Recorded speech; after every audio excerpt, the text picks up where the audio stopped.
അപ്പോൾ hello guys, ഇന്നത്തെ വീഡിയോയിൽ നമ്മൾ ഫീച്ചർ ചെയ്യാൻ പോകുന്ന വണ്ടിയാണ് ദ SD റോഡ് കിങ്. അപ്പോൾ ഇതാണ് ആ കാലത്തെ സൂപ്പർ ബൈക്സ്. RX-100 135 ഒക്കെ ഭരിച്ചുകൊണ്ടിരുന്ന കാലങ്ങളിൽ അപ്പോഴത്തെ സൂപ്പർ ബൈക്കാണ് നമ്മളിപ്പോൾ കാണുന്ന SD the road king. 1978 to 1996 വരെയാണ് ഈ വണ്ടി പ്രൊഡക്ഷനിലുണ്ടായിരുന്നത്. ഈ വണ്ടി വന്നിട്ട് 1995 മോഡലാണ്. ആദ്യം തന്നെ നമുക്ക് വണ്ടിയുടെ ലുക്കിനെ പറ്റി സംസാരിക്കാം. The best retro Manley look തന്നെയാണ് വണ്ടിക്കുള്ളത്. ആ റെട്രോ സ്റ്റൈലിലെ എൻജിൻ നമുക്ക് കാണാം.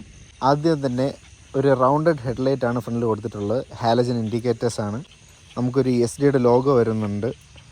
ഒരു 1929 എന്നുള്ളൊരു ബാഡ്ജിങ് നമുക്ക് ഫ്രണ്ട് മഡ്ഗാർഡിൽ കാണാം. എക്സോസ്റ്റ് വന്നിട്ട് ഡ്യുവൽ എക്സോസ്റ്റാണ്. ഒറ്റ സിലിണ്ടർ ആണെങ്കിലും രണ്ട് സൈഡും എക്സോസ്റ്റ് വരുന്നുണ്ട് വണ്ടിയിൽ. അത്യാവശ്യം കംഫർട്ടബിൾ ആണോ എന്ന് ചോദിച്ചാൽ കംഫർട്ടബിൾ ആണെന്നുള്ള ഒരു സീറ്റാണ് വണ്ടിക്കുള്ളത്. പില്ലിയന് പിടിക്കാൻ ഒരു ഗ്രാബ് റെയിലും കൊടുത്തിട്ടുണ്ട്. പിന്നെ normal halogen tail light and retro circular model ഇൻഡിക്കേറ്റേഴ്സാണ് വണ്ടിയിൽ കൊടുത്തിട്ടുള്ളത്. എഞ്ചിനെ കുറിച്ച് പറയുകയാണെങ്കിൽ 250cc 2 സ്ട്രോക്ക് എഞ്ചിനാണ്. 17 ഹോഴ്സ് പവറും 23 ന്യൂട്ടൺ മീറ്റേഴ്സ് ഓഫ് ടോക്കുമാണ് ഈ എഞ്ചിൻ പ്രൊഡ്യൂസ് ചെയ്യുന്നത്. എയർ കൂൾഡ് എഞ്ചിനാണ് വണ്ടിയിൽ കൊടുത്തിട്ടുള്ളത്. നമുക്ക് കാർബറേറ്റർ അതിൽ കാണാം. ടാങ്കിനെ പറ്റി പറയാമെന്ന് പറഞ്ഞാൽ 16 ലിറ്റർ ഓഫ് ഫ്യൂൽ ടാങ്ക് ആണ്. ബാക്കി ഡീറ്റെയിൽസിനെ പറ്റി പറയാം. ഫ്രണ്ട് നോർമൽ ഷോക്ക് അബ്സോർബേഴ്സ് ആണ്. ബാക്കും അതേപോലെ ഡുവൽ നോർമൽ ഷോക്ക് അബ്സോർബർ ആണ്. ബ്രേക്ക് ലിവേഴ്സ് റൈറ്റ് സൈഡാണ് ആസ് നോർമൽ വൈസ്. ഈ വണ്ടീനെ പറ്റി പറയുമ്പോൾ ഇതിൽ നിന്ന് ഒഴിച്ചു മാറ്റാൻ പറ്റാത്തതാണ് ഇതിൻ്റെ ഗിയർ ലിവേഴ്സ്. ഇതിൻ്റെ കിക്കറും ഗിയർ ലിവറും ഒന്ന് തന്നെയാണ്. സെമി ഓട്ടോമാറ്റിക് ക്ലച്ച് സിസ്റ്റമാണ് ഈ വണ്ടിയിലുള്ളത്. അതായത് നമുക്ക് ക്ലച്ച് പിടിച്ചില്ലെങ്കിലും കൂടെ, അഥവാ ഇൻ കേസ് ക്ലച്ച് കേബിൾ പൊട്ടിപ്പോവാണ്, അങ്ങനെയെങ്കിൽ പോലും നമുക്ക് ക്ലച്ച് പിടിക്കാതെ തന്നെ ഗിയർ മാറ്റാൻ പറ്റും. പിന്നെ ഒരു വലിയ ക്രാഷ് ഗാർഡ് നമ്മുടെ വണ്ടിയിൽ വരുന്നുണ്ട്. രണ്ട് വീലിലും 16 ഇഞ്ച് സ്പോക്ക് വീൽസ് ആണ് വരുന്നത്. ഫ്രണ്ട് ബ്രേക്സിനെ പറ്റി പറയുകയാണെങ്കിൽ ഡ്രം ബ്രേക്സ് ആണ്. റെയർ ബ്രേക്സ് നമുക്ക് ഡ്രം ബ്രേക്കാണ് വരുന്നത്. ചെയിൻ ഡ്രൈവാണ് വണ്ടി. ഇതാണ് വണ്ടിയുടെ കീ. നമുക്കൊന്ന് വണ്ടിയിൽ കയറിയിരിക്കാം.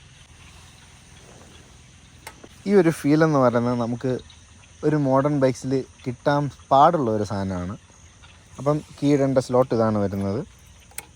ഇൻസ്ട്രുമെൻറ്റ് ക്ലസ്റ്റർ എന്ന് പറയാൻ വളരെ ബേസിക്കാണ്. ഒരു നോർമൽ സ്പീഡോമീറ്റർ വരുന്നുണ്ട്, ഒരു ഓഡോമീറ്റർ വരുന്നുണ്ട്. ലെഫ്റ്റ് സൈഡ് പാസ് സ്വിച്ച് ഉണ്ട്, high beam, low beam, park, headlight, പിന്നെ ഇൻഡിക്കേറ്റേഴ്സ്, അതിൻ്റെ കൂടെ ഹോൺ. ഒരു നല്ല വലിയ മിറേഴ്സ് നമുക്ക് രണ്ട് സൈഡും തന്നിട്ടുണ്ട്. ഫ്യൂൽ ക്യാപ്പ് നമുക്ക് ജസ്റ്റ് ഒരു കൈ വെച്ച് തുറക്കാമെന്നുള്ളേ ഉള്ളൂ. കീയും ബാക്കി പരിപാടികളൊന്നും വേണ്ട. നമുക്കിനി വണ്ടി ഒന്ന് സ്റ്റാർട്ടാക്കാം. ആദ്യം നമ്മൾ ഇഗ്നീഷൻ ഓൺ ആക്കുന്നു. എന്നിട്ട് ആ സ്റ്റാൻഡ് നമ്മളൊന്ന് എടുക്കുന്നു. കുറച്ച് ഫ്രണ്ടിലോട്ടാണ് ഇട്ടിരിക്കുന്നത്. സ്റ്റാൻഡ് നമ്മൾ എടുക്കുന്നു. ഫ്യൂൽ ഓൺ ആക്കണം. അതിനിവിടെ ഫ്യൂൽ ഓൺ. പെഡൽ തന്നെ നമ്മൾ ഒന്ന് പ്രസ് ചെയ്ത് ബാക്കിലോട്ട് എടുക്കുമ്പോഴാണ്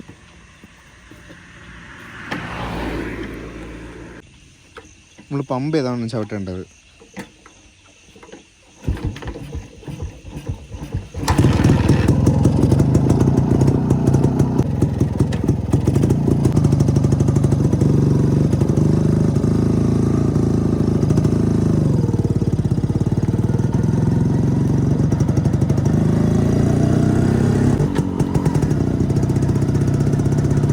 മൈലേജ് നിങ്ങൾക്കറിയാൻ ഒരു ആഗ്രഹം ഉണ്ടാവും. 30 to 35 ഈ വണ്ടിക്ക് പർട്ടിക്കുലർ വണ്ടിക്ക് കിട്ടുന്നത്. ഓരോ ആൾക്കാരെ റൈഡിങ് സ്റ്റൈൽ അനുസരിച്ചൊക്കെ ആയിരിക്കും മൈലേജ് കിട്ടുന്നത്.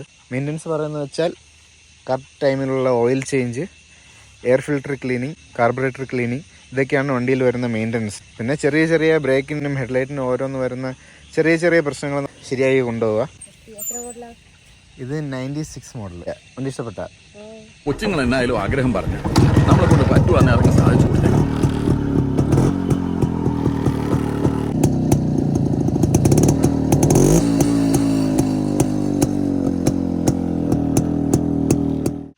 അപ്പോൾ അപ്പു ബ്രോ പോലുള്ള കുറേ ആൾക്കാരുള്ളതുകൊണ്ട് ഇങ്ങനത്തെ വണ്ടി ഇപ്പോഴും നിലനിന്ന് പോകുന്നു.